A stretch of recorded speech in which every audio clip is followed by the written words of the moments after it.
avec moi, répétez ce que je veux dire, car nous sommes en 2022, ce n'est pas un hasard. Beaucoup ont voulu être avec toi en 2022, mais ils n'y sont pas. Ce soir, tu es en 2022 et c'est ton premier culte de combat spirituel. Je vais peux même te donner le titre de ce soir, combattre dans la victoire. Tu ne viens pas pour échouer, mais tu combats dans la victoire. C'est ça le thème de ce soir, combattre dans la victoire. Première déclaration, il est dit dans la Bible, dans le livre de Josué, au chapitre 1er, tout lieu que foulera ton pied, je te le donne en possession. Tu vas répéter avec moi. C'est ce qui est écrit dans la Bible. Nous sommes en 2022. Nous sommes en 2022. Tout lieu que mon pied foulera, Tout lieu que mon pied foulera, je le prends en possession. je le prends en possession. Je le prends en possession. Spirituellement, matériellement, je le prends en possession. Je le prends en possession. Tout lieu que mon pied foulera, tout lieu que mon pied foulera, je le prends en possession. Je le prends en possession. Je le prends en possession. Je le prends en possession. Spirituellement, matériellement, je le prends en possession. Je le prends en possession. Je le prends en possession. Deuxième déclaration, mon frère, ma soeur. Deuxième déclaration. Je dis au chapitre, dans le livre d'Exode, chapitre 33, au verset 15, il dit ceci à Moïse: je marcherai avec toi partout où tu iras. Et Moïse lui dit: si tu ne marches pas avec nous, alors ne nous laisse pas partir. Ne suis-je pas 2022? Tu n'es pas 2022. Il a dit aujourd'hui: si tu ne marches pas avec moi, ne me laisse pas partir. Ne me laisse pas partir. Ce soir, si tu ne marches pas avec moi, ne me laisse pas partir. Si tu ne marches pas avec moi, ne me laisse pas partir. Ne me laisse pas partir. Ne me laisse pas partir. Si tu ne marches pas avec moi, si je suis tout seul, alors ne viens pas. Ne me laisse pas partir. Ne me laisse pas faire. Ne me laisse pas commencer. Ne me laisse pas. Élève ta voix, mon frère, ma soeur.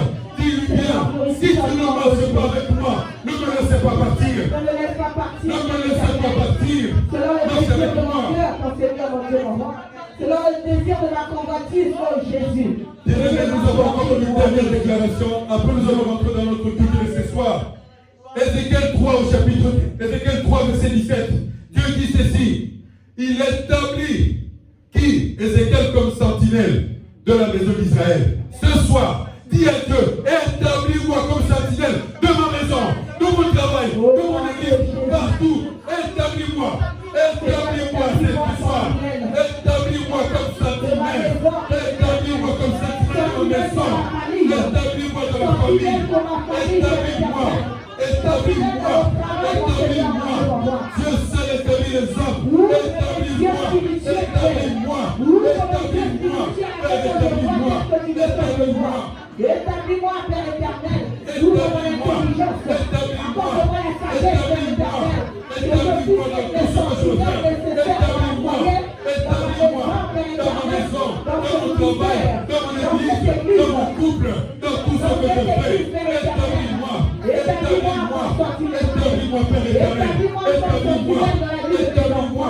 Établis-moi comme sentinelle, Père éternel, dans mon couple, oh Jésus.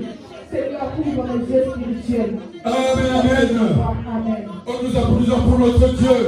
Nous applaudissons car nous sommes en 2022. Et tout ce que tu déclares, tout ce que tu proclames, aie la foi que ton Dieu le fera. Amen. Combattre dans la victoire. On peut s'asseoir, frères et sœurs. Amen. Pourquoi avons-nous aujourd'hui reçu ce message? La plupart du cas, lorsque nous allons combattre, nous allons pour essayer, comme certains d'entre nous disent, je vais essayer de combattre.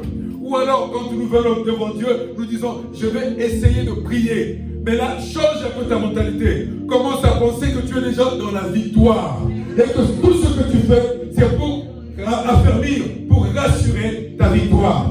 Bien aimé, nous allons voir dans la Bible, il y a un homme qui avait compris ça. Pourquoi on nous dit qu'il faut combattre dans la victoire? Parce qu'il y a des choses qui résistent au temps. Il y a des choses qui résistent à la prière. Il y a des choses qui résistent à ce qu'on appelle le jeûne.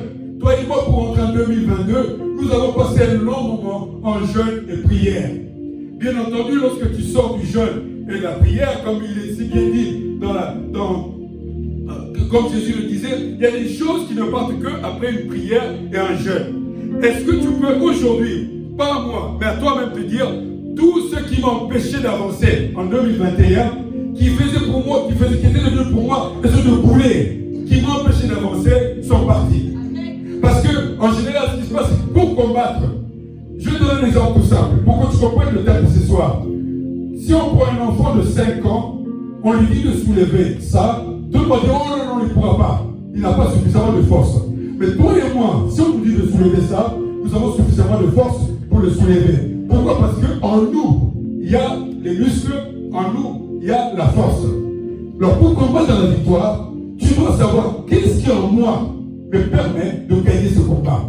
Qu'est-ce qui fait que lorsque j'entrerai dans cette cour-là, lorsque j'entrerai dans ce ring-là, lorsque j'irai devant ce monsieur qui embauche les gens, moi je serai embauché, les autres repartiront. Qu'est-ce qui te permet de dire ça? C'est ça le thème qu'on a là. Combattre dans la victoire, c'est parce que moi, je sais que l'autre là, l'ennemi, n'a rien en moi. Jésus dit si bien dans le livre de Jean, chapitre 14, verset 30, le prince du monde n'a rien en moi. Il n'a rien en moi. C'est-à-dire qu'il peut faire ce qu'il veut, il peut tout ce qu'il veut, mais il ne pourra pas me vaincre moi parce qu'il n'a rien de lui en moi. Alors, voyons un homme qui était aussi comme toi, qui avait traversé. Il avait traversé un point A pour aller au point B. Et dans sa traversée, il a tout connu. Et pour ça, il s'est posé la même question.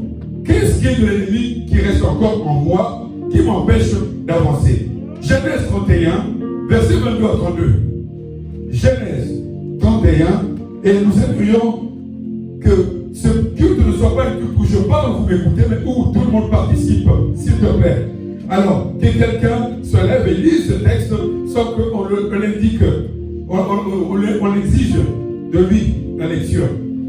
Genèse 31, verset 22 à 32. Amen. Amen. On peut se lever pour honorer la parole de notre Dieu. Vous m'entendez? Amen. Mais tu peux venir sur ton micro, il n'y a pas de problème. Tu as ton micro derrière, c'est encore mieux. Je lis la parole de Dieu. Amen. Donc Genèse 31, versets 22 à 32. 3 jours plus tard, on annonça à Laban que Jacob s'était enfui. Il prit ses frères avec lui, le poursuivit durant 7 jours de marche et le rattrapa dans la région montagneuse de Galade.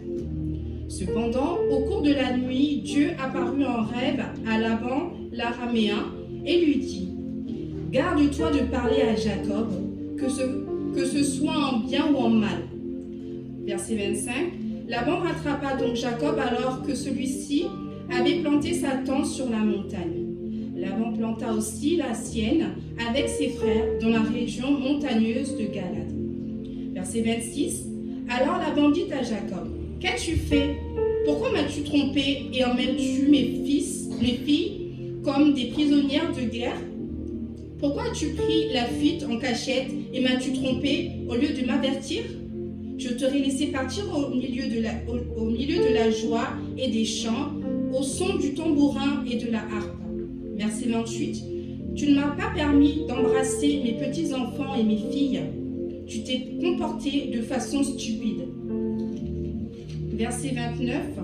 Ma main est assez forte pour vous faire du mal, mais le Dieu de votre père m'a dit hier : garde-toi de parler à Jacob, que ce soit en bien ou en mal.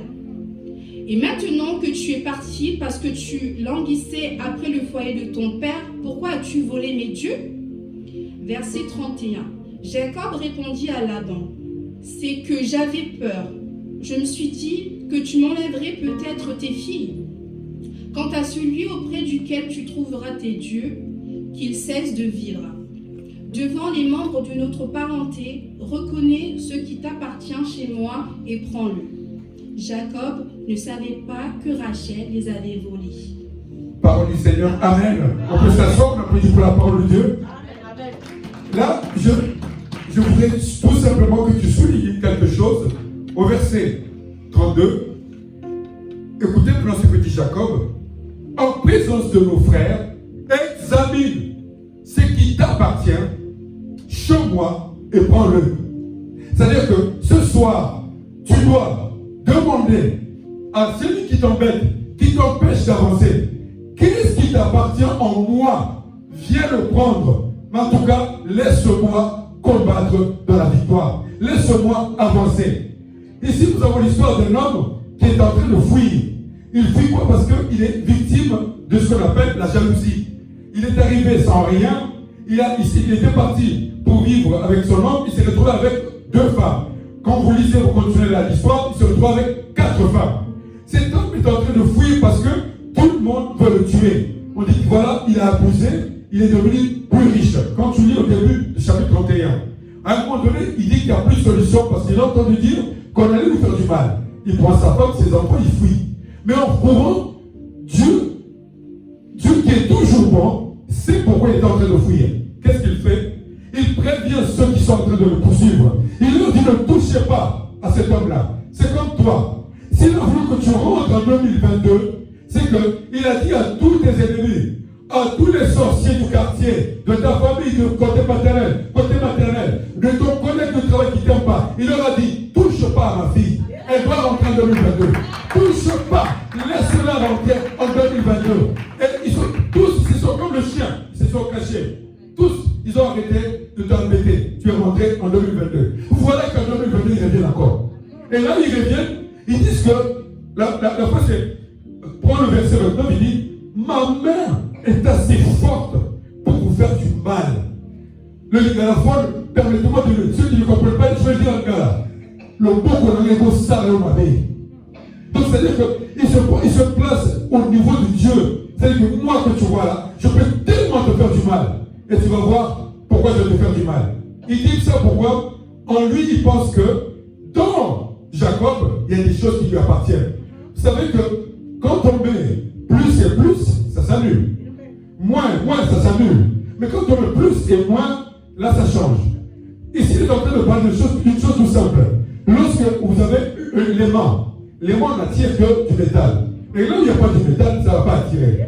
Donc, lorsque quelqu'un te combat, bien aimé, ne cherche pas ailleurs. Qu'est-ce qu'il y a en moi qui lui donne le droit d'entrer et faire ce qu'il fait là? Il ne cherche pas très loin. Je prends l'exemple du côté de nos soeurs, nos mamans, nos femmes, nos soeurs. Vous savez qu'un homme ne te draguera que si tu lui donnes un petit signe. Tu ne donnes pas de signe, il passe. Je te dis, c'est un homme. C'est-à-dire que cette fille-là, tu la regardes, dès qu'elle te donne un petit signe, le signe peut être juste le regard. Le gars, il vient. Donc, tu lui as montré qu'il y a des possibilités ici. De même aussi, c'est comme ça que ça marche dans le monde spirituel. On n'attaque personne, on ne prend jamais quelqu'un en otage si en lui, il n'y a rien. C'est impossible. C'est impossible. Comme on dit les sorciers du village, les sorciers du village connaissent ton père, ta mère, ta grand-mère, tout ça. Alors là, ils viennent, ils entrent. Tu rentres en 2022, tu n'as pas arrêté avec le vol.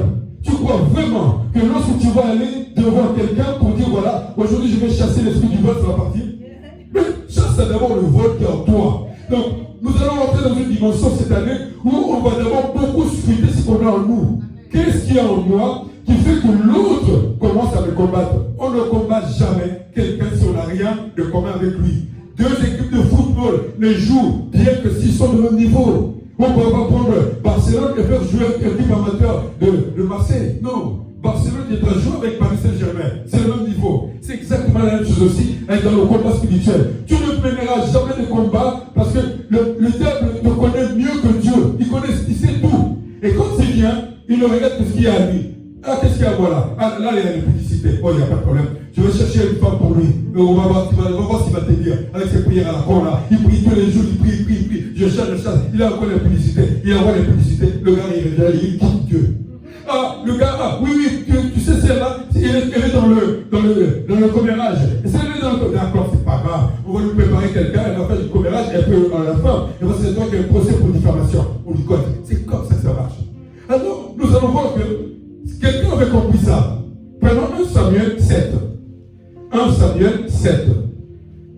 Pour combattre dans la victoire, je dois savoir ce que je suis, comment je suis qu'est-ce que je n'ai pas et qu'est-ce que j'ai. Enfin, je peux aller combattre dans la victoire. Parce que si j'ai encore le péché qui résiste en moi, la victoire ne sera pas à la clé. Je veux battre du vent. Je veux battre du vent. 1 Samuel chapitre 7, le verset 3 à 5. Là, nous sommes avec celui qu'on appelle Salomon. Et Salomon est en train de dire quelque chose de merveilleux ici. Donc il dit, Samuel, excusez-moi. Samuel dit ceci. 1 Samuel chapitre 7, verset 3 à 5, je veux le lire. Je lis la parole au nom puissant de notre Seigneur Jésus-Christ. Amen. Samuel dit à toute la maison. D'abord, je peux donner un peu mais avant cela, vous savez, on avait pris ce qu'on appelle l'arche de l'Éternel, c'était retrouvé chez les ennemis. Pendant longtemps, pendant 20 ans. Et ils commençaient à tout perdre. Ils n'avaient plus rien du tout. Tout le monde était devenu pauvre. Alors, vous savez, il arrive, c'est le prophète qui dit ceci. Il dit tout à l'heure, si c'est de tout votre cœur que vous revenez à l'Éternel, ôtez du milieu de vous les dieux étrangers. 1. Les Astartés. Dirigez votre cœur vers l'Éternel et servez-le seul, lui seul. Et il vous délivrera de la main des Philistins. 3, 4, verset 4. Et les enfants d'Israël, qu'est-ce qu'ils firent? Ils ôtèrent du milieu d'eux les Baals, les Astartés, et ils servirent l'Éternel seul. Samuel dit, assemblez tout Israël à Mitzpah, et je prierai l'Éternel pour vous. Et ils s'assemblèrent à Mitzpah, ils puisèrent de l'eau, et ils répandirent devant l'Éternel, et ils jeûnèrent ce jour-là, en disant, nous avons péché contre l'Éternel. Samuel jugea les enfants d'Israël à Mitzpah. Bien-aimé, cet homme a compris. Nous ne pouvons pas gagner les Philistins si nous continuons à voir en nous les dieux étrangers. Les dieux étrangers ne le prend pas en tête dans le sens où c'est forcément quelque chose que... Non, les dieux étrangers, ça peut être l'idole que tu adores le plus possible dans ta vie de tous les jours. S'il est toujours en toi, tu ne pourras pas combattre tes ennemis parce qu'on passera par cette idole-là. Les dieux étrangers ici, on en parle des Astartés et puis les Baals. Astartés, c'est le dieu de la publicité. C'est le dieu qui permettait justement, lorsqu'il était dans ce qu'on appelle la Phénix, on l'utilisait parce que la chose la pire qui s'était passée, c'est qu'on utilisait ces dieux-là pour attirer ceux et celles qui ne comprenaient pas pourquoi on devait dans l'abstinence. On utilisait Astarté. Baal, c'est tout ce qu'on appelle la sorcellerie. Le dieu de Baal, c'est la sorcellerie la plus simple que tu connais, que je connais. Alors, comment veux-tu aller combattre les Philistins qui, eux, ont les mêmes dieux? C'est comme si, aujourd'hui, toi et moi, nous avons une voiture, la même voiture, la même marque. Si on fait une course, forcément, ce sera toujours la Renault ou la Peugeot qui va gagner. Mais pour que nous puissions gagner l'un ou l'autre, tu dois avoir une autre puissance plus élevée, soit une BM ou une autre voiture. Là, ces gens-là, ils avaient les Astartés avec eux. Ils allaient prier Christ, ils allaient prier l'Éternel. Chez eux à la maison, ils avaient les Astartés. Ils allaient prier l'Éternel. Chez eux à la maison, ils avaient les Baals. Ôtez les dieux étrangers et vous battrez les Philistins. Ôtez tout ce qui est, tout ce qui concerne, tout ce que le monde nous a apporté aujourd'hui. Vous savez, quand on parle de Dieu des Astartés, beaucoup d'entre nous pensent que regarder un film pornographique, ça ne fait rien. La montagne de démons que tu fais rentrer en toi, tu ne peux pas savoir. Toute la Bible, de la Genèse jusqu'à l'Apocalypse, Dieu couvre toujours la nudité. Et toi, marié, père des enfants, tu t'installes, tu regardes les films porno, tu vois que c'est en train de rentrer dans ta maison, dans ta vie. Et pourtant, aujourd'hui, c'est normal. C'est normal, c'est pas trop grave. J'ai rien fait chez moi. Tu ne sais pas les démons que tu es en train de faire entrer en toi. Les dieux des Baals, tout ce qui concerne la sorcellerie. La plupart des cas, nous pensons que la sorcellerie, c'est quand les gens volent tout ça. Quand tu passes ton temps à éclater les couples, à éclater les amitiés, à éclater les choses comme ça, tu crois vraiment que tu fais les choses bien, mais tu as les balles. La sorcellerie, c'est ça la sorcellerie. Tu rentres dans une assemblée, le jour où tu vas partir, tu vas emmener tout le monde de l'assemblée. Mais qu'est-ce qui t'a dit ça? Tu viens prier ici, d'accord, tu as prié, tu n'as pas aimé le message, tu n'as pas aimé le pasteur, tu n'as pas aimé la musique, le repas, donc Dieu me donne, non, dis, on doit partir, c'est église. Qu'est-ce? Ça, c'est la sorcellerie. Et souvent, nous avons, comment on dit, on a fini par la tolérance. Oh, c'était juste un petit mensonge. Ah, non. C'est ça, Baal. Baal, c'est-à-dire qu'il te fait faire des choses graves, mais tu les prends à petit niveau. Ah oui, c'est tellement petit, tu vois, ben c'est pas grave, c'est pas grave. Donc, tu es marié, mais de temps en temps, comme ça, tu prends ta femme est là, tu prends un message, tu envoies une copine, après tu fais, ah chérie, je t'aime. Tu dis que c'est pas grave, j'ai pas couché avec elle, j'ai rien fait. Mon gars, tu es en train de tout simplement entretenir hasarder dans ta maison. C'est tellement petit, c'est pas grand, tu n'as rien fait au final. Donc toutes ces choses-là, le chrétien, que je suis, que tu es, nous avons fini par faire que c'est un peu normal. Enlevons du milieu de nous ces dieux-là pour entrer dans un combat victorieux. La victoire ne dépend pas de l'ennemi, mais la victoire dépend de ce que je suis, comment je suis, comment je marche. Qu'est-ce qui résiste encore? Je suis en 2022. J'ai passé toute une année. Vers la fin de l'année, j'ai prié, jeûné comme c'est pas permis. Et je suis en 2022. Qu'est-ce qui résiste encore? Bien aimé, la Bible dit, le mal que je n'aime pas, c'est ce que je fais. Et le bien que j'aime, que je connais, que je respecte, je ne le fais pas. C'est-à-dire qu'il y a une puissance qui domine sur moi, un esprit qui domine ma pensée, mon vouloir, pour que j'aille faire le mal.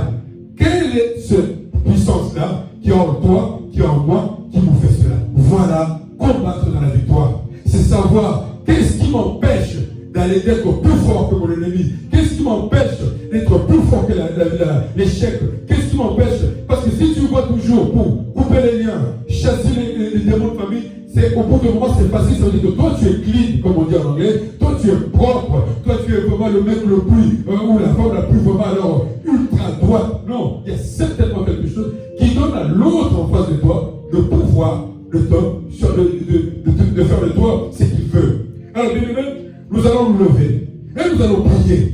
Nous allons prier, notre prière de ce soir, nous n'allons pas chercher à couper les liens, mais nous allons demander à notre Dieu, car c'est un Dieu de révélation. Révèle-moi, qu'est-ce qui est caché en moi que je ne vois pas? Quelle est la puissance qui me domine alors qu'en moi il y a le sang de l'agneau? Je bois le sang de l'agneau. Je fais tout ce qui est bon, mais je résiste encore au péché et je n'avance pas.